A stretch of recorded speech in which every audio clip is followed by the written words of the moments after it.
देश भर में सट्टे के नए कारनामा गढ़ने वाले महादेव ऐप और अब उस पर ईडी की कार्रवाई। इसके बाद अब एक बार फिर से भाजपा और कांग्रेस के बीच में बयानबाजी का सिलसिला शुरू हो चुका है और इस सिलसिले में आतंकी संगठनों को फंडिंग के मामले को लेकर बीजेपी ने मुद्दा उठाया है। बीजेपी नेता ओपी चौधरी ने गंभीर आरोप लगाते हुए कहा है कि जो आतंकी संगठन है उनको फंडिंग, टेरर फंडिंग जो की जाती है उसमें भी इसके आशंका है कि जो महादेव ऐप है और जो उसके लिए फंडिंग के तरीके इस्तेमाल किए जाते थे, देश से बाहर पैसों को भेजा जाता था, ये तमाम तरीके आतंकी फंडिंग में भी उपयोग किए जा सकते हैं।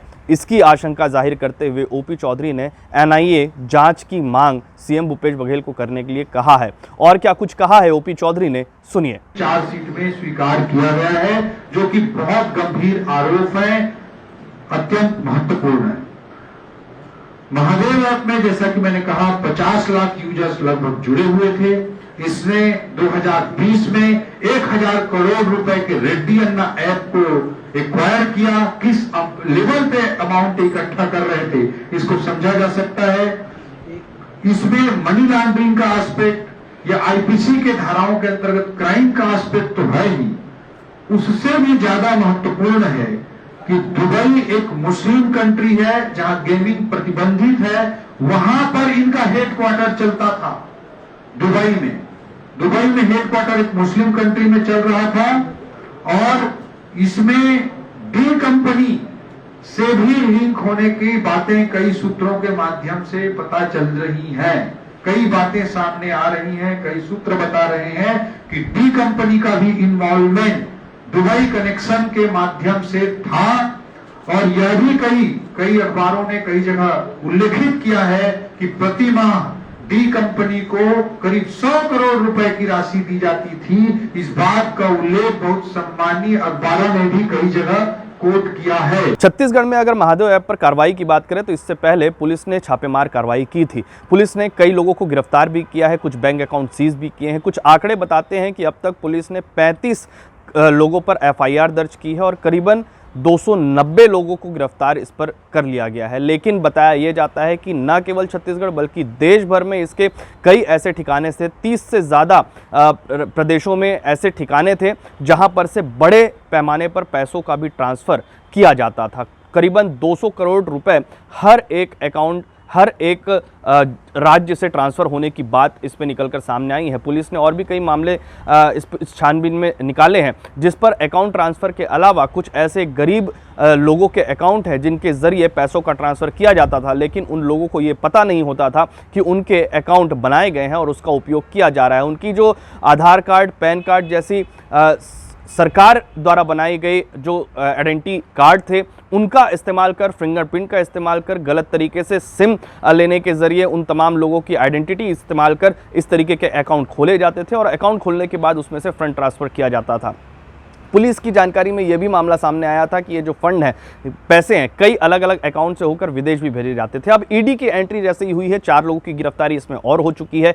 ईडी ने 4 लोगों की जब गिरफ्तारी की उसके बाद कुछ छापे भी मारे, जिसमें मुख्यमंत्री के सलाहकार विनोद वर्मा के यहाँ भी छापे मारे गए थे और विनोद वर्मा ने इसको लेकर कड़ी आपत्ति दर्ज की थी। उन्होंने ये भी बताया था कि किस तरीके से उनके घर पर जो छापे मारे गए हैं, छापे मारने के बाद जो सामानों को जब्त किया जाए, सोना चांदी के जो आभूषण है उनको जब्त किया गया, उसके तमाम जो बिल है वो भी ईडी के अधिकारियों को दिखाया गया था, लेकिन उसके बावजूद वो तमाम सामानों को जब्त कर लिया गया है। आखिरकार किसके इशारों पर यह कार्रवाई हो रही है? दूसरी तरफ कांग्रेस ने ओपी चौधरी पर निशाना साधते हुए कहा है कि अगर इस तरीके की गतिविधियां हैं, देश से पैसा आतंकी संगठनों को जा रहा है, तो इसके लिए केंद्र सरकार जिम्मेदार है। मोदी को इसके लिए इस्तीफा देना चाहिए। जो सुरक्षा एजेंसियां हैं उनको अगर इस तरीके की मामले की जानकारी नहीं मिल पा रही है तो ये देश की सुरक्षा पर भी खतरा है। क्या कुछ कहा है धनंजय ठाकुर ने, सुनिए।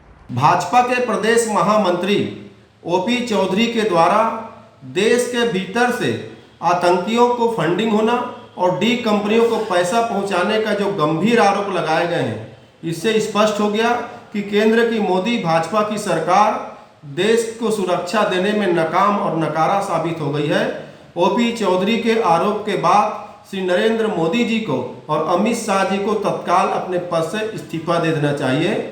ओपी चौधरी बताए कि जब छत्तीसगढ़ की पुलिस उन सटोरियों को पकड़ने के लिए गई थी, तब योगी की पुलिस ने उन सटोरियों को क्यों बचाया और छत्तीसगढ़ पुलिस के खिलाफ एफआईआर दर्ज क्यों किया? आखिर उन सटोरियों के साथ भाजपा का रिश्ता क्या है, ये देश की जनता को बताना चाहिए। मुख्यमंत्री भूपेश बघेल की सरकार महादेव ऐप के चट्टा चलाने वालों के खिलाफ कड़ी कार्रवाई कर रही है और उत्तर प्रदेश की पुलिस उन सटोरियों को बचाने के लिए लगी हुई थी।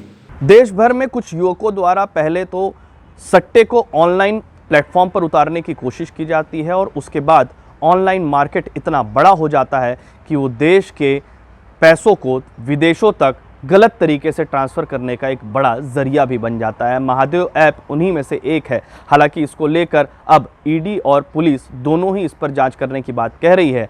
एनआईए की जांच की मांग भी इस पर हो चुकी है, लेकिन सवाल ये है कि इस पर जो बनाने वाले लोग हैं, जिनका नाम चार्जशीट में भी सामने आया है, आखिर उन तक ना तो अब तक पुलिस पहुंच पाई है और ना ही ईडी पहुंच पाई है। आखिर उन लोगों की गिरफ्तारियां कब होगी?